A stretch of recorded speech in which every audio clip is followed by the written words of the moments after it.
بكم متتبعي قناة الجالية في هذا النداء الإنساني. شهيد بن عيسى حالة إنسانية وضحية للهجرة السرية عبر دول البلقان يحتاج للمساعدة.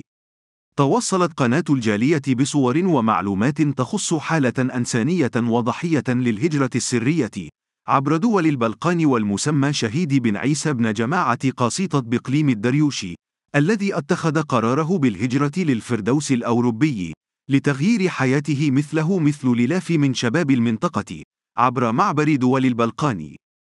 القدر لم يسعفه في رحلته هاته وتعرض لاعتداء من طرف الجيش الصربي أثناء محاولته العبور بمعية العديد من أصدقائه.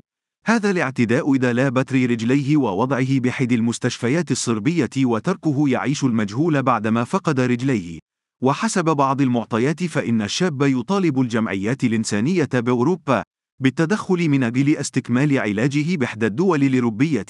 كما تم وضع حساب الضحية. بكم متتبعي قناة الجالية في هذا النداء الإنساني. شهيد بن عيسى حالة إنسانية وضحية للهجرة السرية عبر دول البلقان يحتاج للمساعدة.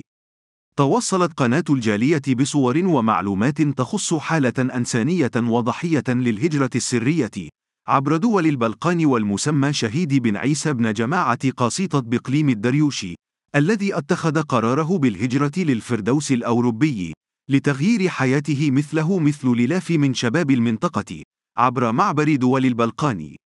القدر لم يسعفه في رحلته هاته وتعرض لاعتداء من طرف الجيش الصربي أثناء محاولته العبور بمعية العديد من أصدقائه. هذا الاعتداء دال بتر رجليه ووضعه بإحدى المستشفيات الصربية وتركه يعيش المجهول بعدما فقد رجليه.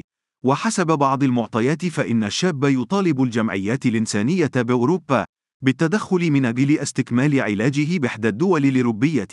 كما تم وضع حساب الضحية. بكم متتبعي قناة الجالية في هذا النداء الإنساني. شهيد بن عيسى حالة إنسانية وضحية للهجرة السرية عبر دول البلقان يحتاج للمساعدة.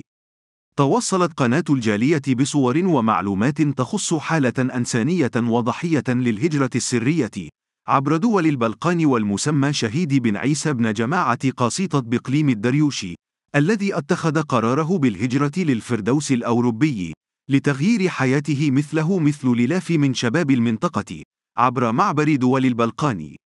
القدر لم يسعفه في رحلته هاته وتعرض لاعتداء من طرف الجيش الصربي أثناء محاولته العبور بمعية العديد من أصدقائه.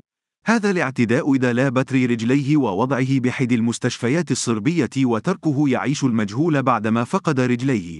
وحسب بعض المعطيات فإن الشاب يطالب الجمعيات الإنسانية بأوروبا بالتدخل من أجل استكمال علاجه بإحدى الدول الأوروبية. كما تم وضع حساب الضحية.